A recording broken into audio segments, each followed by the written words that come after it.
To understand the current turbulence in the Indian polymer market, we begin with this market intelligence report from Polymer Bazaar. Reliance Industries Limited, or RIL, has just announced an early bird discount of 2 rupees per kilogram on PET. This specific incentive is active immediately and runs straight through mid-August. Alongside the discount, RIL implemented a strict price protection mechanism, guaranteeing this rate for buyers until the company's next official price announcement.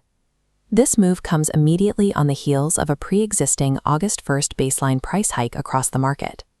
By layering a targeted discount over a recent baseline hike and guaranteeing the price floor, RIL is executing a systemic market intervention designed to shift inventory risk away from their own balance sheet.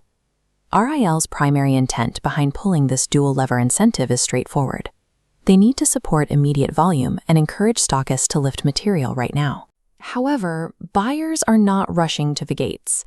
Instead, the market is seeing a sudden halt in activity that is beginning to look like widespread panic.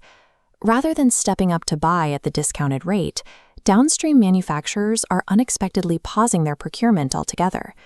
This hesitation creates immediate downward pressure, rapidly cooling the premiums previously seen in the open bazaar. Why does a supplier discount, explicitly designed to stimulate buying, inadvertently cause the end users to hold back? Standard linear pricing models fail to explain this reaction. To anticipate how the secondary market actually behaves, procurement professionals have to adopt a systemic network view, tracking exactly how risk moves through the supply chain. To understand the localized shock in India, we have to look outward. Geopolitical tensions in the Middle East are cooling off, serving as the primary macro catalyst affecting global supply lines. This reduction in geopolitical friction allows global shipping routes and supply expectations to stabilize. This chart tracks global polymer pricing over recent months. You can see the outcome of macro stabilization as prices hit a distinct plateau. In commodity markets, we call this rolling over. Upward momentum halts, and the cost baseline flattens out across the board. This global stagnation poses an immediate operational threat to domestic Indian producers, who suddenly find their elevated baseline prices out of step with global trends. A flatlining global market strips Indian producers of organic demand. To prevent their own volume from stagnating, they are forced to deploy artificial, localized incentives. Let's map how these artificial incentives alter the flow of material. Here are the primary upper nodes of the polymer supply chain. Prior to this new announcement, the transfer between these nodes was dictated by the established August 1st baseline price hike. Now, inject the new 2 rupee discount into the system. This immediately lowers the cost basis for material moving from producer to stockist. But the critical mechanical function here is the price protection. If official prices drop tomorrow, the stockist will be financially compensated for the difference. This explicitly eliminates the downside risk for the stockist regarding any near-term market corrections. This combination of a lower entry cost and zero downside risk shifts the stockist's focus from risk mitigation to volume maximization. They are now heavily incentivized to lift the maximum possible material immediately, locking in the discount while remaining completely insulated from a potential price crash. The producer successfully guarantees their short-term volume by transferring their own price risk onto their balance sheet, artificially empowering the stockists to load up on inventory. To see where this material goes, we expand the model to the final consumer layer, Node C, the manufacturers, and the secondary trading environment known as the open bazaar. When a producer offers a sudden discount in a flat market, it signals vulnerability to downstream manufacturers. Manufacturers adopt a defensive strategy.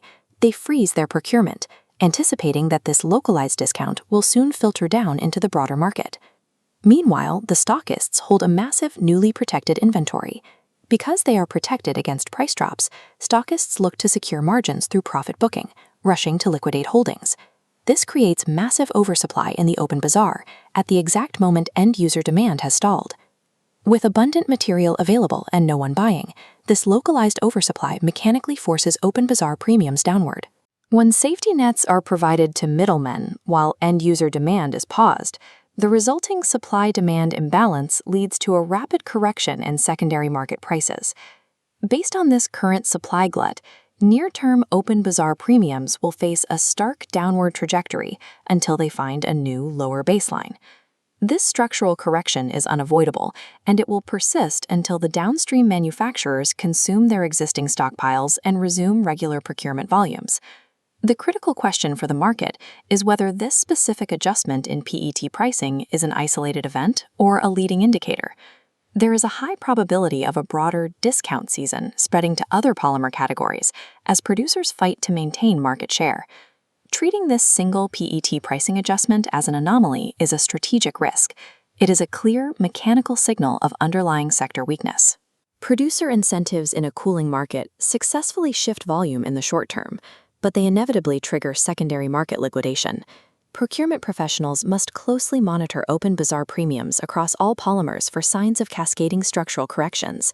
You can track subsequent producer announcements in real time utilizing Polymer Bazaar's AI chatbot and WhatsApp reporting tools. When localized producer incentives begin masking structural global stagnation, maintaining maximum agility in your procurement schedule is your primary defense.